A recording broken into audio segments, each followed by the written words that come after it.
सोनूस पप्पा काय आपण उभे उभे मारायला जाऊन येऊ. या पाय तू तो जा जाय तो पायानं वापस या जाय. मला काही आग्रह करायचो नको की चला म्हणून माय सांग. अहो कधी बी तुम्हाला मारायला चला म्हणलं की तो जा जाय तो जा जाय. तुम्हाला का खाते गावते तिथं खात नाही पण मला नाही या वाटत ग. काऊन नाही वाटत.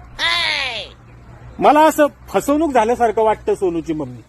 फसवणूक हा म्हणजे आता पाय तू एखाद्या साडीच्या दुकानात गेली, हा तिथून साडी आणली आणि घरी आल्यावर ती खराब निघली म्हणा किंवा तुला आवडली नाही म्हणा, तू वापस त्या दुकानात घेऊन गेली आणि दुकानदार म्हणला मी आता वापस घेत नाही, तर तू डबल त्या दुकानात जाशील का ग?